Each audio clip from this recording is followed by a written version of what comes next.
A big lesson from a little man. What's going on? What's happening? I knew I wasn't an evangelist. I knew I shouldn't have given up driving a tractor. We've come all this way and no one saved. I'm useless. Pops was in a sorry state. He knew that Christians ought not to have black moods, so maybe he wasn't a Christian after all.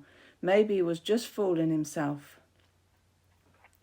Pops and his daughter were holding a mission in a small railway town in the east of Poland, and as usual the kids were pouring into Ruth's Kids Club every afternoon.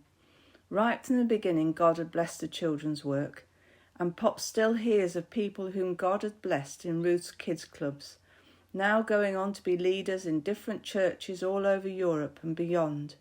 It was no surprise to Pops that the children's work was so successful. It was because Ruth lived close to Jesus and Jesus was able to shine through her and the kids loved her. She even loved Pops when he was in his grumpy moods. Incredible. It was the last night of the mission, and unlike the kids' meeting, the tent was barely half full. Pops had been struggling to pray all day, right up to the time of the evening meeting. When it was time to get on his feet to preach, his heart felt dead, and his mind a big block of wood with a few woodworm in it for good measure. Pops cried out in his heart, "Lord, help me." And immediately the words came to him, "Talk about your friend." And Pops knew what to preach about, his friend Zacchaeus. A very little man who wanted to see Jesus, but because of the crowds he was finding it impossible. So he ran on ahead and climbed into a tree. And when Jesus and the crowds reached the tree, Jesus stopped and looked up and said, "Zacchaeus, come down. Today I must stay at your house." And right then Pop saw something he had never seen before. Jesus was in the centre of a huge crowd, but when he got to Zacchaeus' tree, Jesus, the Son of the Almighty God, stopped and looked up to this little man that all the town hated. He had made himself rich with some very dodgy tax collecting. It was the same when Jesus was washing Peter's and the disciples' feet at the Last Supper. He must have looked up to each of them, even though he knew they would desert him and even deny they knew him.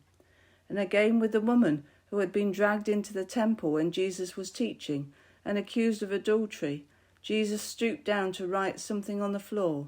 He must have looked up to her too. At that moment, Pops knew God wanted him to look up to all men, not just treat them as a crowd who needed the gospel, but as they were, individuals with their own secrets and fears, whom Jesus had died for because he loved them with everything he was. That night, in his heart, while he was still preaching, Pops was saying sorry to the Lord, that he was forgetting the reason why he was called to preach the gospel. That night, one person responded to the one who stopped and looked up and invited him into her heart.